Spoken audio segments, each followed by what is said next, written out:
लोक आस्था छठ पर्व पर श्रद्धालुओं ने डूबते हुए सूर्य को दिया अर्घ्य। गोरखपुर। नमस्कार, आप देख रहे हैं आर्य प्रयास। मैं हूं धर्मेंद्र शुक्ला। बड़ौदा यूपी बैंक के शाखा प्रबंधक स्वतंत्र कुमार चौधरी ने डूबते हुए सूर्य को अर्घ्य दिया।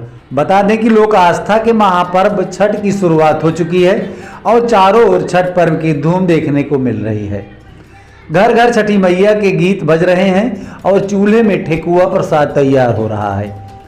4 दिवसीय छठ पर्व की रौनक ऐसी होती है जिसमें केवल घर परिवार के लोग ही नहीं बल्कि आसपास के लोग भी रम जाते हैं।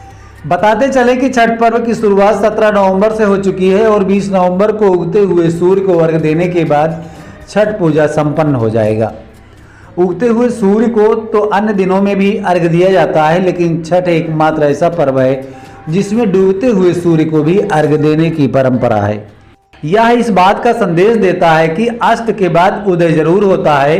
वहीं इसके पीछे एक मान्यता यह भी है जिसके अनुसार सूर्य जब अस्त होते हैं तो वह अपनी दूसरी पत्नी प्रत्युषा सूर्य की अंतिम किरण के साथ रहते हैं, जिन्हें अर्घ्य देने से मनोवांछित फल मिलता है। कार्तिक शुक्ल की षष्ठी तिथि को अस्ताचलगामी सूर्य को अर्घ्य दिया जाता है। गोरखपुर डांगीपार खोराबाद थाना क्षेत्र अंतर्गत ग्राम सभा डांगीपार मलौनी बंदिश सटे राप्ती नदी के तट पर व्रती महिलाओं द्वारा सूर्य उपासना का महापर्व छठ बड़े ही धूमधाम से मनाया गया, जिसमें रविवार को शाम डूबते हुए सूर्य को अर्घ्य देकर व्रती महिलाओं ने पूजा अर्चना किया।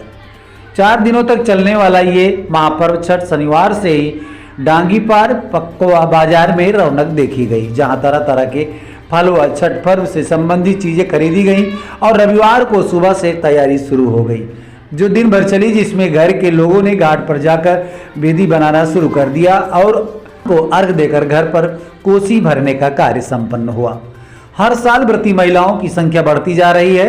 एक समय था जब घाट पर कभी एक लाइन में वेदी बनता था, लेकिन इस साल भीड़ का ये आलम था कि 3-3 लाइन वेदी बनी थी और काफी भीड़ थी। इस दौरान पुलिस प्रशासन की चौकसी भी देखी गई। पूरा माहौल एक बड़े मेले जैसा प्रतीत हो रहा था, जहां बच्चों के लिए खिलौने और जलेबियों की दुकानें लगी थी।